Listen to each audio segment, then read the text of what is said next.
We need a fresh perspective on propaganda. The old strategies for combating misinformation are no longer effective. Simply offering fact checks isn't enough. Those ensnared by propaganda aren't searching for facts. They're searching for something deeper: identity, belonging, and meaning. This is the central argument of a new book by Peter Pomerantsev, a renowned scholar of propaganda and information warfare. How to Win an Information War tells the story of British journalist Sefton Delmer, who developed innovative techniques to counter Nazi propaganda during World War II. Peter explores Delmer's legacy in hopes of uncovering lessons for today. Perhaps we too can learn something from both of them.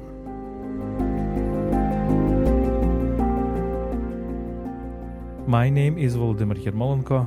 I'm a Ukrainian philosopher, editor-in-chief of UkraineWorld and the president of PEN Ukraine. UkraineWorld is an English-language media outlet about Ukraine run by Internews Ukraine, one of the country's leading media NGOs.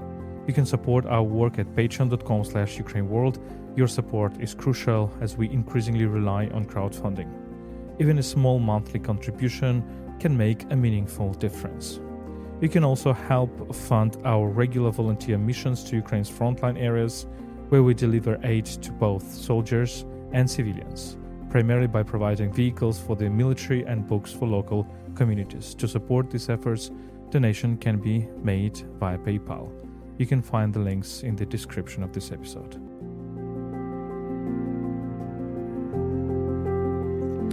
Peter Pomerantsev, welcome again to this podcast. I've really missed being on. Okay, so you wrote a new book, which is called How to Win an Information War. And it's a very interesting book. It's an amazing book for me because it's kind of it's read like a criminal drama a little bit. I wish we could find a Netflix TV series one day about this. But tell me about your character. It's actually a book about yourself a little bit, but mostly about your character, who is called Sefton Delmer, right? And Sefton Delmer. Sefton Delmer. It's an unusual name. Yeah, it's Tom Delmer, right? He was calling himself Tom. Which was short for Sefton, became Tom. Yeah. So tell me about him, why you're interested in him. So actually, this is my most personal book, notwithstanding that there's very little of me in it compared to my other books. It's actually the first time where I talk the most about myself through this main character, because him and I have a lot in common, but he achieved far more than I. So Sefton Delmer was the leader of British counter-propaganda against the Nazis. He ran an army of radio stations, between 12 and 20, we don't even know the exact number, that broadcast into Germany and into occupied Europe with a mission to destroy the influence of Nazi propaganda. But he faced many challenges that people who think about how to reach audiences who are captured by authoritarian propaganda face today. So Delmer thought liberal media, so German social democrat media, or British BBC broadcasting to Europe, that they were what we would called trapped in an echo chamber. They were talking to themselves, to the converted. They were doing nothing to reach the people who followed Hitler, who liked Hitler, who might, though, not always be ready to die for Hitler. And in order to do that, in order to reach those people, he really had to understand the essence of why Nazi propaganda was powerful. Yeah. He had a very close relationship with Germany. He was born in Germany to British parents. He grew up in Germany. And then he returned there in his 20s after Oxford and became sort of the star correspondent of the British media there. And he got to know the Nazis very early. He spoke fluent German. And he managed to sort of make his way into their world. He was very much an actor. He put on different faces and guises throughout his life. And he kind of pretended to be their friend and became very close to Ernst Röhm, was allowed to travel with Hitler on Hitler's journeys, in his plane, in his mass rallies, during the elections of 1928, I think, or late 20s. So he knew the Nazis inside out. He was then thrown out of Germany, but he saw that people enjoyed Nazi propaganda. He saw that people liked Hitler. And until you started understanding the psychological roots of that, you were never going to succeed in undermining authoritarian propaganda. And one of the things that interests me is that he published his memoirs in 1960s, and it seems like a forgotten figure right now. So you are talking about him as if nobody knows about him anymore. The same on your advice, I started reading such authors as Jacques Ellul, for example, and I'm even teaching to my students this personality. And it seems that people like Jacques Ellul also understood everything about propaganda, everything that we need to understand right now. And he was also writing in 1960s. So why we forgot everything? So listen, these are all people. So Delmer, who was working counter-propaganda, Ellul, who saw the rise of fascist propaganda himself, Erich Fromm, who I think is one of the better psychoanalysts who talk about the allure of fascism and authoritarianism. And who's that other philosopher who went to Stanford, who has this theory of mimesis, that we all follow each other's emotions, we imitate each other. René Girard. Yeah, René Girard, yeah. Who again has become back into fashion now. They will all witness the rise of Nazi propaganda. And even if they don't always talk about it directly, and they are thinking about propaganda more broadly, they saw this in front of themselves. And then for a long time, that sort of propaganda, I think, became taboo. It became taboo to do those sorts of tricks, at least in Europe and America, And now, of course, those taboos have broken, and we are seeing the return of the types of propaganda techniques, the types of psychological manipulation, which were very common, actually, before the Second World War, not just in Germany. They were happening in America. They were happening in the Soviet Union, obviously. And so as that has emerged again, I think we're going to have more and more interest about the people who observed it then. Delmer was forgotten for a very specific reason, though. Delmer was forgotten, and this is what his son thought, was because Delmer did what we would call today fake news. His radio stations would pretend to be one thing and they were another. They would pretend to be Nazi stations when they were actually British stations undermining the Nazis. He played lots of dirty tricks. And even in his autobiographies, he talks about, am I a goodie or a baddie? And his autobiographies are a sort of moral fable, because the consequences of his very successful counter-propaganda were very bad in the post-war period. And so he makes himself into this comedy baddie. So he's playing all the time this idea that he's using dirty tricks to win the war. And after the war, the British didn't want to remember that. They wanted to think about the Second World War as our finest hour, as when the best qualities came through. We see that as well in the way we kind of talk about the Blitz in England and the Blitz spirit. When Delmer describes the Blitz, it's a much more dark place. So Delmer was kind of a memory of the dark things we did in the Second World War. And I think that was kind of pushed away out of public speech. It was never denied. There was always something about Delmer there. The archives opened in the 90s. But nobody wanted to talk about it very much. We wanted to talk about daring fighter pilots and the escape from Colditz and these kind of simple heroic stories. And Delmer's story is not a simple heroic story. It is, however, I think, a story of genius.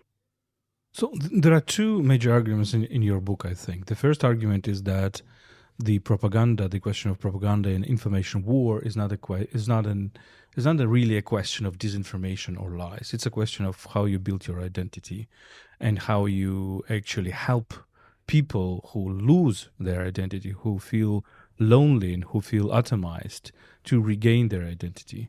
And another argument, this is your final chapter. So Delmer for you is not goody, baddie, but ordinary. Can you elaborate on that? So Delmer's great insight, but also Ellul's, also Hannah Arendt's, if we go back to her, definitely Erich Fromm's, is that people in the sort of 20s and 30s had lost their sense of who they were. There were huge social changes, economic changes, technological changes. Everything seemed in flux. Very similar to our world today, where everything is liquid, in Zygmunt Bauman's great phrase. And in that, in that chaos, you have wonderful art. Berlin is this expression of explorations of identity, but a lot of people can't deal with it. Yeah. And what the Nazis and others do is they create a strong common identity and also a strong individual role for you to play. Delmer had a very theatrical view of life. I actually think the way to understand him is through different types of theater theory, and he worked in his counter-propaganda with a lot of the stars of the Berlin cabaret, a lot of famous playwrights. So he had a very theatrical view of life, and he saw the Nazis as sort of gruesome cabaret that gave Germans who didn't know who they were a language to use. You can be an Aryan, a superior Aryan, superior to Untermenschen. It gave you a community, das Volk, to be part of. Radio was the mechanism through which you became part of one community of sound, essentially. It gave you a way to take your most negative feelings, sadism, aggression, resentment, victimhood, normalize them, and inflict horrible pain onto others. Delmer had a very dark view of human nature. So the genius of the Nazis, the evil genius of the Nazis, was to give people a role to play. And in order to counteract that, you have to think about how do you give people an alternative community, which is less toxic, and you have to give them other roles to play. Delmer never thought there was a true you. He'd grown up in so many countries. He was very conscious that every time you learn a language or you move societies, you always put on a new mask. The question is somebody putting it on you and sticking it to your face? Or are you yourself going to play with different roles? Either you're a willing but ultimately passive actor in Hitler's drama, because at the end of the day, you're giving your willpower to Hitler, or we're into this sort of collaborative theater where you have a role, where you can do things. I mean, in his case, you can do things like defect from the front. You can fake illness. You can sabotage your boat. But he was always introducing these things as like, let's play a game. Let's do this. And I think that's psychologically very, very deep. I think Delmer would have loved social media. Social media can either be a place where we kind of all imitate the roles others give to us, and we see it all the time. People kind of, doing these, sort of repeating these hateful slogans online, not really thinking about just being part of the crowd and playing that role. Or we can think about using it very, very originally, So he would have loved that potential of, are you the director of your own life, or is Hitler the director of your life? Can you, and this is a great English phrase, I don't know if you have it in Ukrainian, can you act yourself? Act yourself. That's a beautiful idea, acting yourself. So that's what it was and its roots. But also it was very pragmatic.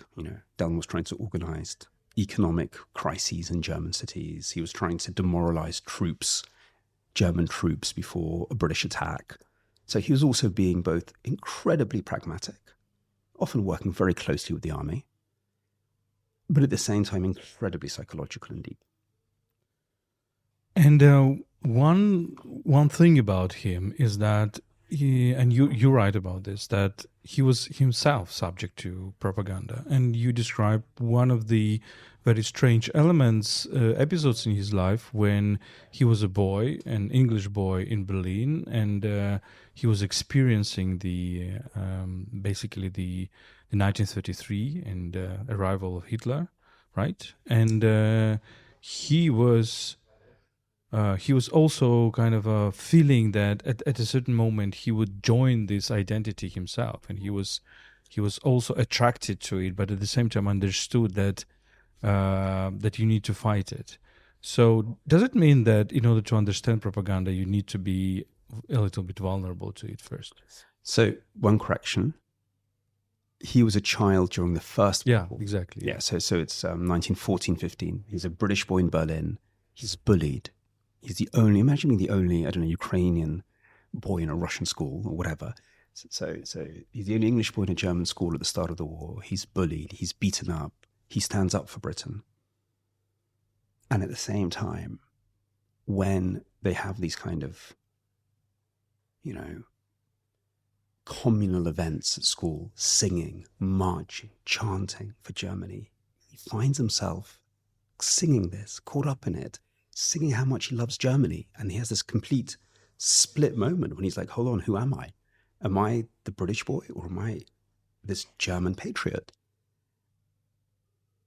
And the fact that he's honest about that, I mean, he's 10 years old at the time, the fact that he's honest about that he shows that he knows he's vulnerable to propaganda is, of course, what lets him understand it. Look at it the other way. Who are the people who are most convinced that they will never fall for any propaganda? I mean, how many Russians have you known over your life? Not even intellectual Russians, just common Russians will say, oh, I see through all of it. Those people in the West, they're idiots. I'm Russian. I can see through propaganda. I'm so cynical. I don't believe anyone. I don't believe the Kremlin. I don't believe the West. You can't trust anyone in this world. And then they will repeat every line from Russian propaganda. And in America, you have all these people say, I don't trust the mainstream media. Of course, I don't even trust Fox News. I don't trust anyone because I believe QAnon is real or something. We have so many studies showing that people who say they don't trust anything, that believe that they are impervious to propaganda, are the ones who believe the most propaganda. So whenever people ask me, what's the first best way to defend yourself from propaganda? I'm like, step number one, admit that we are all vulnerable. Not necessarily to fake news or disinformation, that all we can be, but for the desire to be part of a group, for the desire to belong, for the desire to be someone who's recognized by others. I think that desire is universal, and very few people can escape it, even the smartest, most liberal ones. But is it bad? Is it bad that we try to belong? Is it bad that we try to have collective identity? No, it's not at all. And I think really the debate today, and maybe in the 30s as well, is around toxic communities and collaborative open ones. Going back to 60s sociology, there was this very popular concept then of the public versus the mass.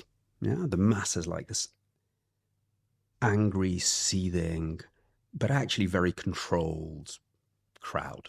Yeah, while the public is a space where people interact with each other, come to communal decisions, can form movements, can be very emotional. It's not about, I hate this distinction of emotion versus non-emotion. There are good emotions. There's love, awe, which should be part of a common identity. You cannot build a society without emotions. Right? Exactly. You cannot be just rational and critical thinking, and yeah, and it would be awful to live in that world. Yeah. No, we'll get back to this, but and that's what Delmer's saying. No, you have the community of the village, which he's very positive about. He plays with that a lot. Regional identities, the church. Go back to Freud. Freud was already looking, when Freud talked about sort of, the mass grouping. Yeah. He thought about two different types. He thought about very, very positive ones, like the church or sometimes the army, where you have a positive communal sense filled with what he called libido and love. And then you have hateful mobs.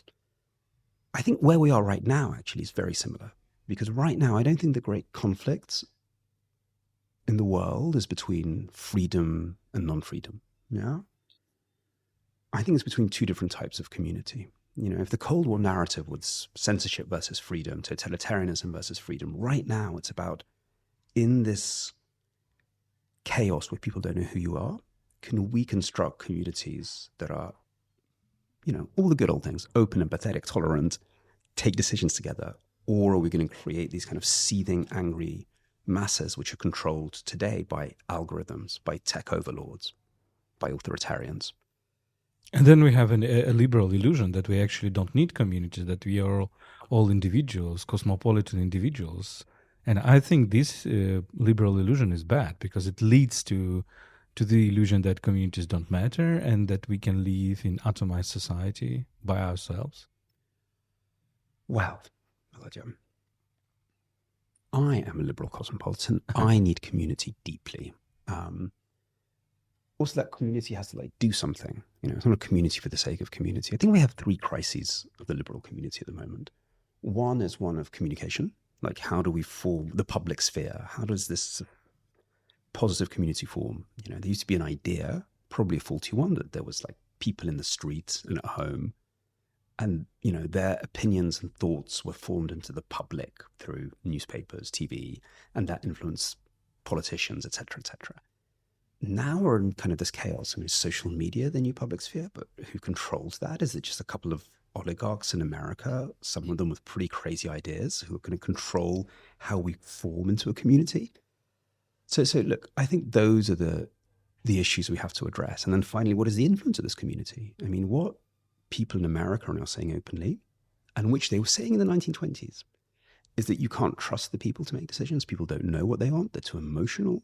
We need tech overlords, or we need elites to decide for them. That, Peter Thiel argues for that, one of the sort of people who kind of like is very close to Elon Musk and all these figures around, the tech figures around Trump. He says this very openly. You know, democracy is no longer fit for use. In order to guarantee what he calls freedom, we need essentially an authoritarian president and tech elites to rule the country.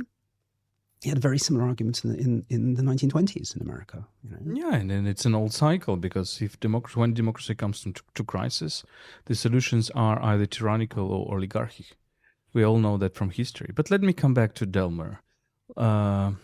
So when he establishes these fake German radios, he's very skeptical about a typical way how to speak to the German audience. And this is exactly the way how the mainstream in international organizations or international media was thinking about, for example, the Russian propaganda. Like, let's find rational arguments, let's persuade them that the war is bad, let's give them facts, etc. So Delmer was confident that it leads us to a very wrong direction.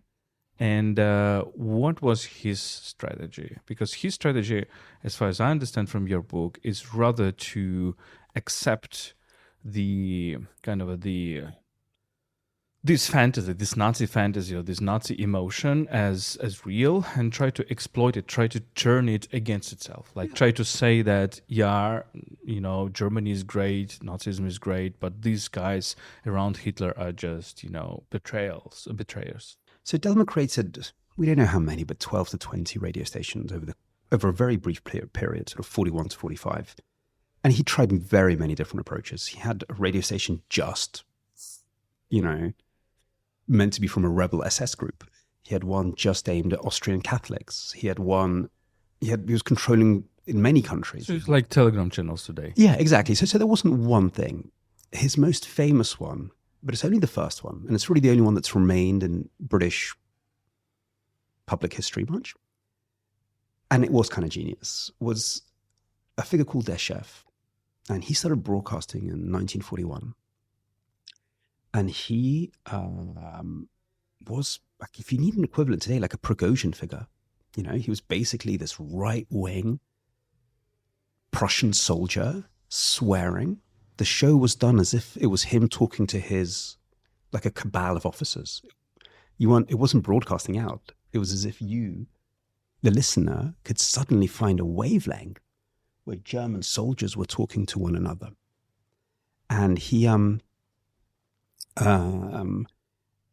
say the most like horrendously hilarious, pornographic, a lot of porn, about Nazi elites and mid-ranking Nazi officers.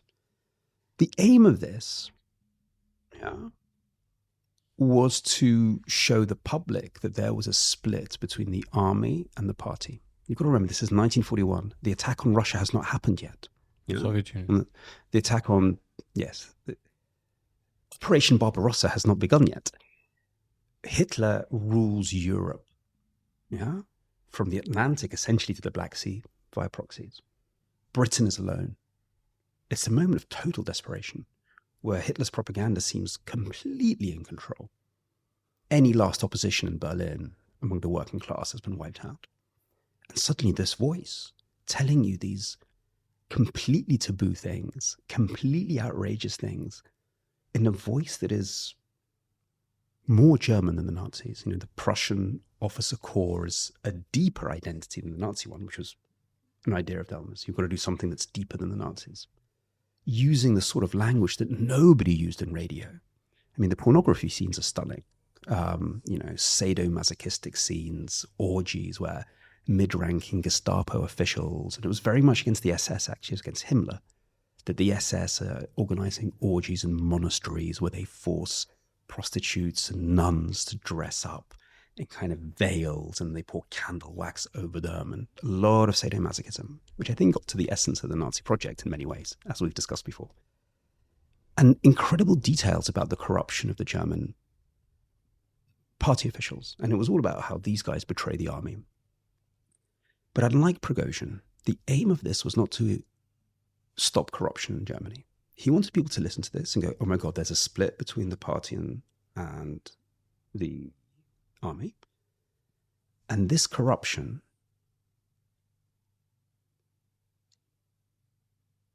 shows that we can be corrupt ourselves. Yeah? Even though the tone was outraged, the effect that Delmer wanted was for people to go, well, we're not going to risk our lives for this. We're not going to take part in the Nazi economy, which was starting already to sort of, not creak, but starting to be a little bit hard for this. We're not going to sort of like, you know, sacrifice our well-being for this lot. We're going to start cheating on the black market. We're going to start having sex parties. We're going to stop going to stupid Nazi rallies if they're not. So his idea was to normalize corruption, increase corruption. Yeah, so he'd do stories about how, I don't know, in a very pragmatic way, he'd do stories about how, you know, the wives of Nazi officials know that there's about to be a shortage of stockings, and they're buying up all the stockings in order to create like an economic pressure on stockings. So everyone would go and buy stockings. And those are little things, you know. So that was his tactic. That was his first show. And that was indeed a deceptive radio. So people were meant to think it was real. And it was hugely successful. The Nazis were freaked out about it. We have Erich Kästner, who was a very famous German writer, writing in his diary how everybody in Berlin is listening to it. The British, after a while, started doing kind of polling of captured German soldiers to see how many listened to Delmer's radios. Around 50% listened. 50%. Imagine we had 50% of Russian soldiers listening to our strategic communication efforts. You know, amazing.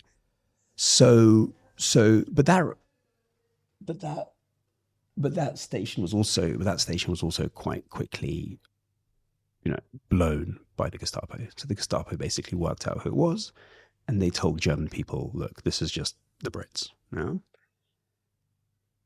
So I think that's a lesson there as well. You can do spectacular things with a piece of deceptive content, but it's going to be found out very quickly. Today is going to be found out quicker. And then Delmer adapts his strategy radically. And actually, I think it's his later work, which is more successful in terms of listenership, but also is much more clever. He starts doing mass radios, yeah? Big armed forces radios with music. They were live. This was not recorded anymore. This was live, with big band music and entertainment, and a chanteuse who was a Jewish star of the Berlin cabaret scene. And entertainment news and sport news, the whole thing, like a live radio for the forces, you know. Soldatensender Calais was one of its names. Broadcast on medium wave, right? Like a normal radio, not an underground radio. And it officially was like a Nazi radio. So it had speeches from Goebbels and speeches from Hitler and some of the Nazi music. But he wanted German listeners to know that this was the British imitating the Nazis. People were meant to be in on it. They were meant to understand that this was actually a piece of masquerade. And you could tell that very easily because the news would just report on losses on the front.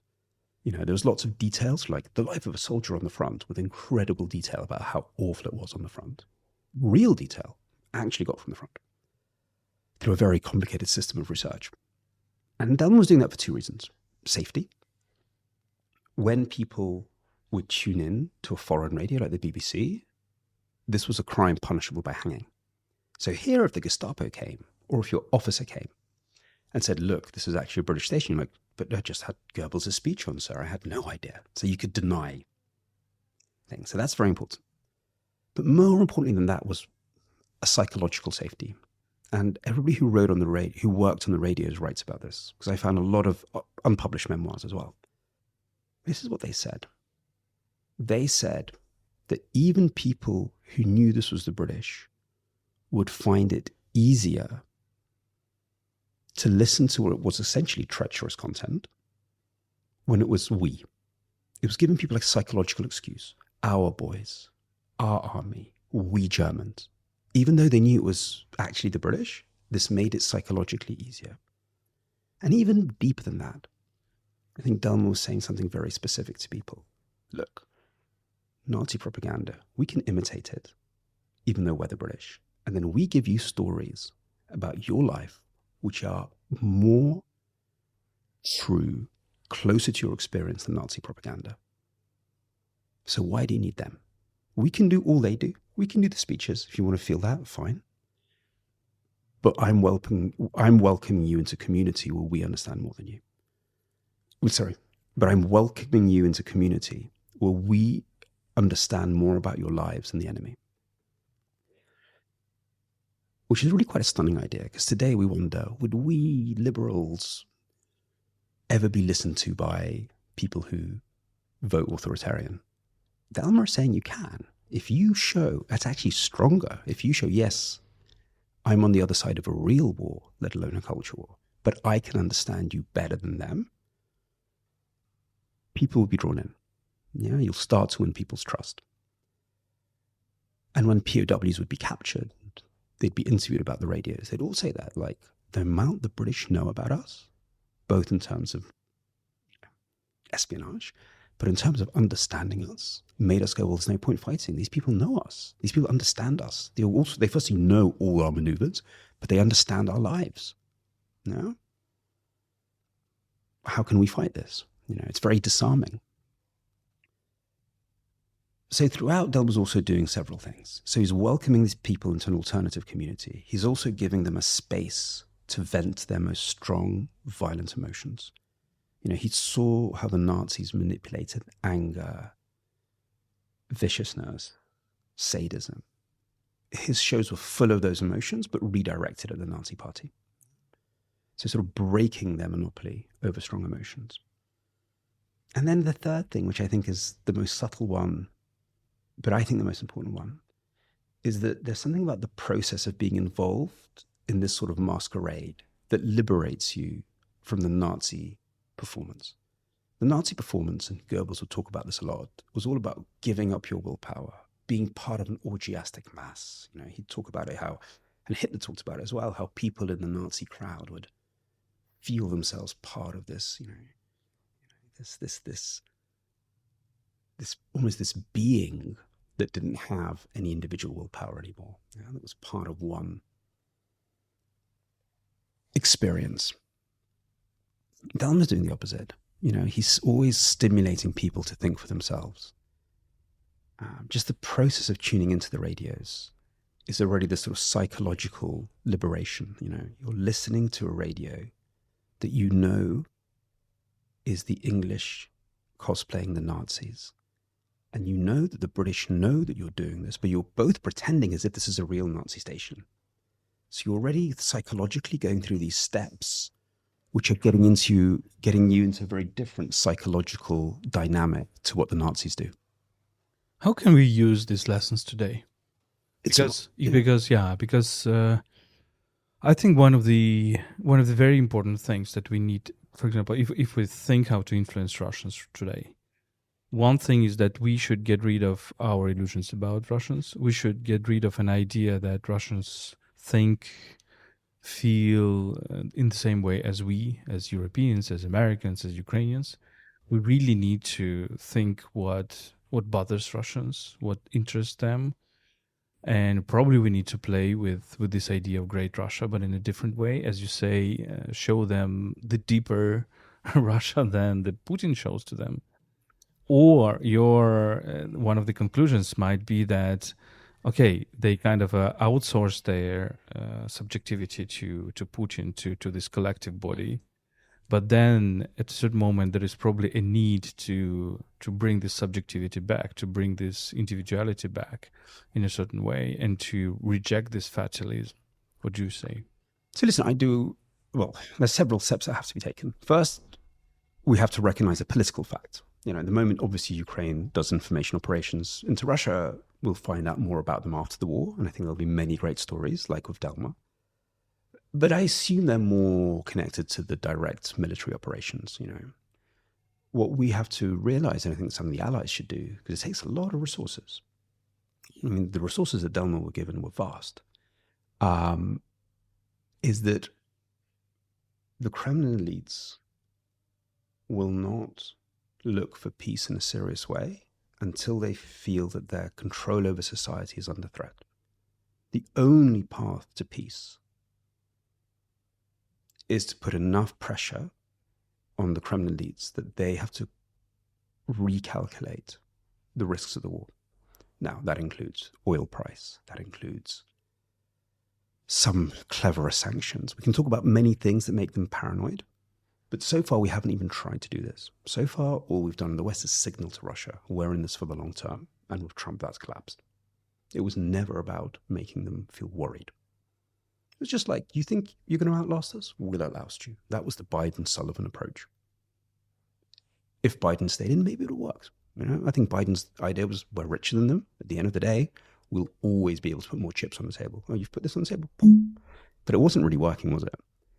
I think that the only way to stop the Russians, to get them to really be serious about peace, is to put so much pressure on them that they have to calculate things differently. And the fear of not being able to control things inside of society is part of that. So it's not about regime change or all this sort of fantasies that people have, you know, fears or fantasies. It's really very, very direct. How do you do that? Part of that is the information space and the social space. So first you have to work out, what are the issues that the Kremlin wants to control but cannot control?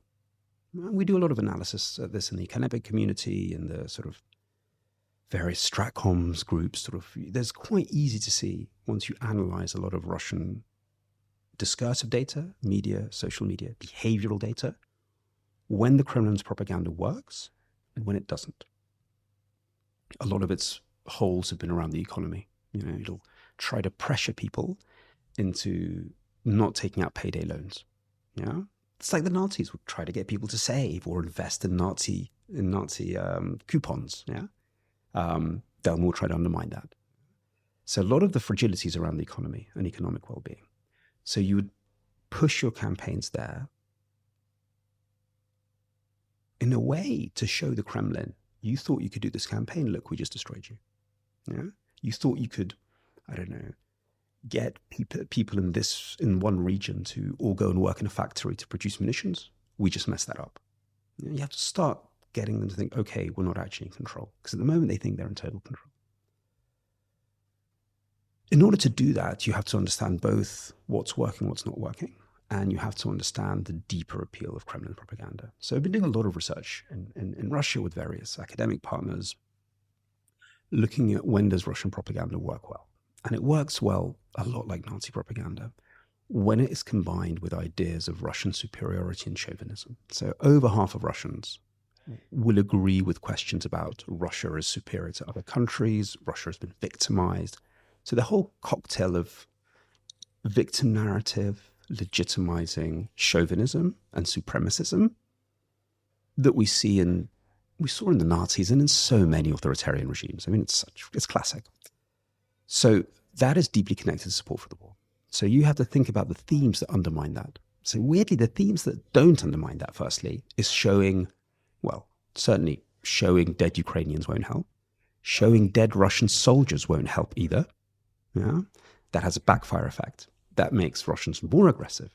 That makes them more ready to fight if they see bodies of dead Russian soldiers. So the whole don't fight Russians, you'll die, makes people more aggressive. We've learned that. What works best in the studies that I've seen is stuff about Crime? Crime in Russia is going up. Putin is letting criminals out onto the streets for his war. Your daughter might get raped. If you go to the front, you're more likely to get killed by your comrade than the Ukrainians. I think it goes very deep because crime is associated with chaos. Putin's almost meant to be all about order. So things about crime, things about, lack of social services, easy things like that. But also things about we're becoming subservient to China. All this sort of stuff, that undermines the sense of superiority, they work very, very well to undermine support for the war. But then you have to time this with physical operations. When there was the invasion, the Ukrainian incursion into Kursk, the Russian propaganda system collapsed. They had no idea what to do. Putin's rating dropped to like 50%, which is very low. That was the moment to increase information operations. That's the moment when they're fearful. So we have to learn how to do these things in time with military things, as Delmer did as well. He was constantly talking to the military, to the British Air Force, the RAF, and combining his campaigns with them. So, but for that, you obviously have to have found a way to the audiences, to these deeper issues around identity, and then you spike certain things in order to combine with the military and economic warfare. Delman didn't think what he was doing was journalism. He was very open. I'm a propagandist, but at a time of war, this is what will work and what we need. What if we undermine the Russian feeling that they have a genuine Tsar? Because I think we talked about this. Like in the Russian mythology, there is a clear idea that Russia will only survive when there is a genuine Tsar. When there is not a genuine Tsar, when the Tsar is fake, then the Russian political community can collapse. So the Ukrainian mistrust to the government is a proportion of the fact that we have a corrupt leader. The Russian mistrust to the Tsar is probably the reverse. Your leader is not sufficiently corrupt, is not sufficiently cruel. So you have a better leader, and Putin is not the genuine Tsar. What do you think? Yeah, totally. I mean, I think so. I think you'd want to go for regional Tsars, Prigozhin as a Tsar, totally. And that's why you have to exploit to the max these moments when the strong hand is weak. This is the Kremlin understands that. That's why they're so freaked out about controlling the information environment. I mean, the country's a dictatorship. They don't have anything to fear from the information space, really. And look how paranoid they are about it. Not because they think there'll be some huge revolution soon. They monitor for that, obviously. But because if they cannot show that they can control attitudes and behaviors, like at the click of a propaganda finger, it means they're not real Tsars. So Putin's rating is the most famous example. What does it matter what Putin's rating is? I mean, who cares, in a way? And yet they know that if Putin's rating falls between, I think, 60%, most people say, that shows something is going wrong. That means they're not in control. It is their job as the Tsar to go, Putin is the greatest, jump. And it doesn't matter whether people believe it. If they can get people to jump and say, yes, sir, you are the greatest, that shows their power. If suddenly people are calling Putin all sorts of bad things, as they were after Kursk, if his rating is going below 60%, that's a crisis for them. Yeah? So you've got to start understanding their paranoias, how they think. Yeah? So yeah, you want to show that they're not in control. That will get them worried. And if they ignore it, that will open up the field to others. And again, and it's all about timing as well. So you cook this, you cook this, you cook this, and then at the critical moment, you apply all sorts of pressure, which shows they're out of control. The information only works with the economic military actions together. But the others won't work without it. Because at the end of the day, Russia can take a lot of blows. Kind of's got its oil. It's got so much cannon fodder to kill, they don't really care. They've got China supporting their technology. The big paranoia they have is social control. And we're not touching it. And they will not look for genuine peace until we have that deterrence. We have to start thinking of informational engagement, public education campaigns into Russia, let's call it that, as a completely essential part of the journey to peace and deterrence. It's not escalatory. It's the opposite. That means that we need to learn from propagandists, and we need to not be too much afraid of this word. And what you say in your book, that we need to learn from people like Delmer, and your argument that we can undermine Russian power, Putin's power, when we show it's not under control, is very much rhyming with the Brexit slogan, "Take back control," right? So they play on this feeling that we are not in control, want to get back control, and this is the best way to the best technique of propaganda. So if there is one man who I would like to make head of our propaganda, our strategic communications into Russia, it would be the head of the Brexit campaign, Dominic Cummings. And unfortunately, he spends his sizable propaganda talents destroying what he doesn't like in Britain, which happens to be what I like in Britain. But if we could use his destructive talents towards a genuine enemy, and I think he has the genius to do that, then I would love to have the guy who came up with Take Back Control take on a real foe, not take on the Labour Party or the Guardian or these easy praise that is, chicken feed for him, but actually go and do something serious and take on a real enemy.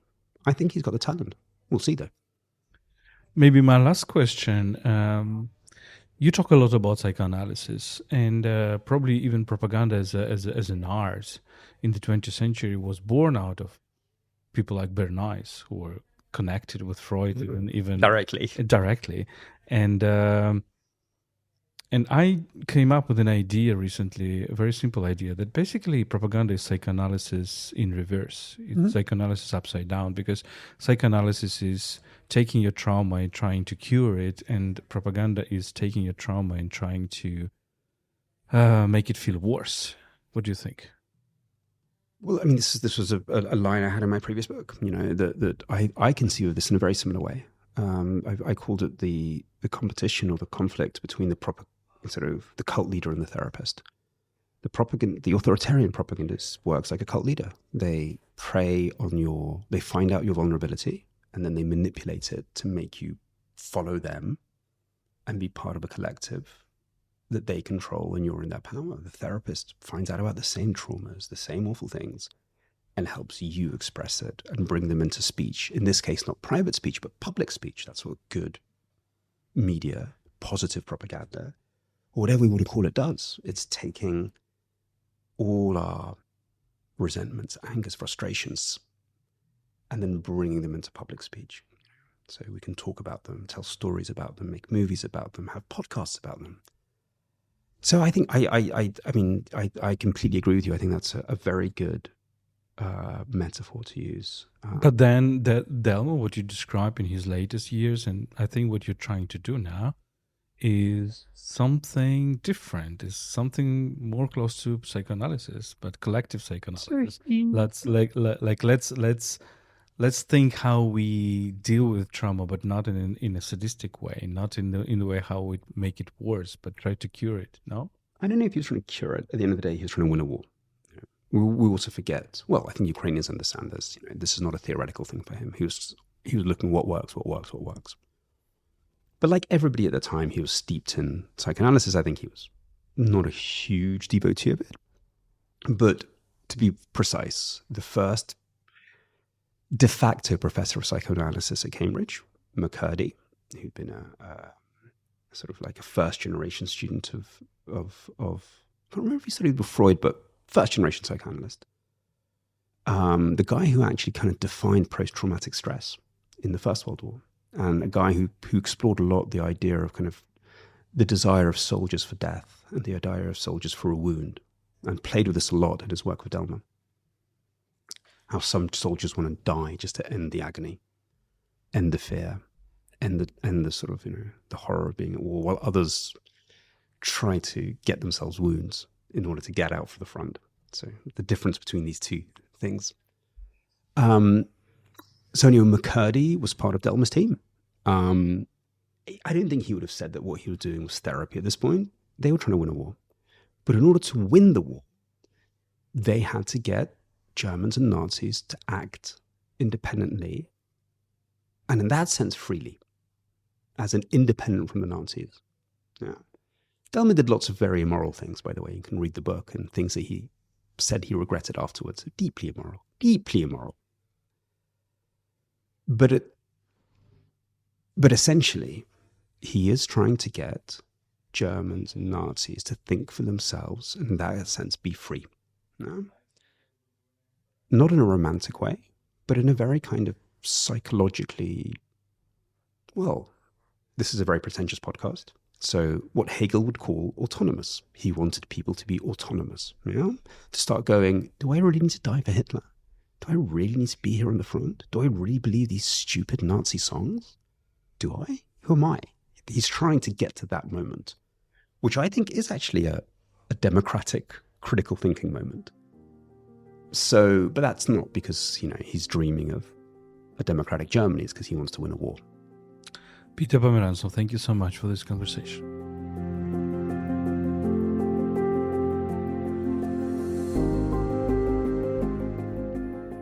This was a podcast series, Thinking in Dark Times by UkraineWorld, an English language media outlet about Ukraine.